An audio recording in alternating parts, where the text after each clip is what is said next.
వ్యవస్థలు పగపట్టడం లేదా వ్యవస్థల ద్వారా అటాక్ చేయడం చేస్తే ఎట్లుంటుందో రామ్ గోపాల్ వర్మ మొట్టమొదటిసారి తెలుసుకున్నారు. ఇంతకుముందు కూడా రకరకాల ఆయన సినిమాలకు సంబంధించి ఆపాలన్నటువంటిది ఇవన్నీ ఒక ఎత్తు అయితే చిట్ట చివరి నిమిషానికి సక్సెస్ అవుతూ ఉండేవాడు.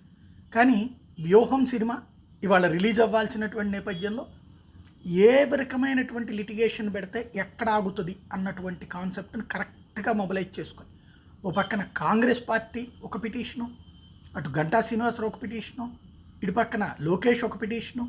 దాంట్లో ఫస్ట్ సెన్సార్ బోర్డుకి రాశారు సర్టిఫికేట్ ఇవ్వద్దని. బట్ సెన్సార్ బోర్డు సర్టిఫికేట్ కూడా ఇచ్చింది. అయిపోయింది అక్కడతో, ఇంకా కోర్టుకు సంబంధం లేదు. గతంలో సుప్రీంకోర్టు దాకా కూడా ఏం చెప్పారు, సెన్సార్ బోర్డు సర్టిఫికేట్ ఇచ్చాక దానికి తిరుగులేదని చెప్పారు.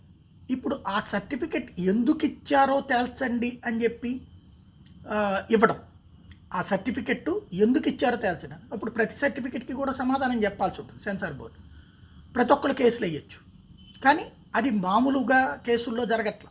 ఈ కేసులోనే జరిగింది. ఇంతకుముందు భారతదేశాన్ని అవమానిస్తూ దేశ వ్యతిరేక శక్తులు చేసినటువంటి సినిమాలు దర్జాగానే సాగినాయి, దేశ ద్రోహులని సమర్థించేటువంటి సినిమాలు దర్జాగానే సాగినాయి.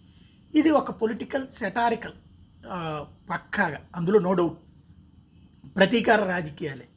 దేశ ప్రతీకారాలనే పట్టించుకున్నటువంటి చోట్లన ఇది జరిగింది అంటే ఏ స్థాయిలో ఏది పాయింట్స్ ఉన్నాయి ఇక్కడ వీళ్ళ దగ్గర. దాన్ని మేనేజ్మెంట్ అనే పదాన్ని నేను ఇంతకుముందు కూడా చెప్పాను. న్యాయమూర్తులు కొనడము, న్యాయ వ్యవస్థను కొనడము కాదు, ఏ లిటిగేషన్ పెడితే ఎక్కడ ఆపచ్చు. చూడండి, విశాఖపట్నం వెళ్ళనీయకుండా ఎట్లా ఆపగలిగారు, అట్లాగే ఇక్కడ రామ్ గోపాల్ వర్మని ఎట్లా ఆపగలిగారు. అంటే ప్రభుత్వంలో మనం ఉన్నా లేకపోయినా సరే ప్రభుత్వాన్ని మనం ఆడించవచ్చు, అట్లాగే మనం ప్రతిపక్షంలో ఉన్నా సరే మనం చెప్పినట్టుగా ఎలా నడపచ్చు అనేటువంటి ఒక పెద్ద వెంచర్ ఎలా సక్సెస్ఫుల్గా చేయొచ్చు అనేటువంటిది నిరూపించారు. మరి రామ్ గోపాల్ వర్మ దీనికి ఏం సమాధానం చెప్పగలరు, ఏం చేయగలుగుతారనేది చూడాలి.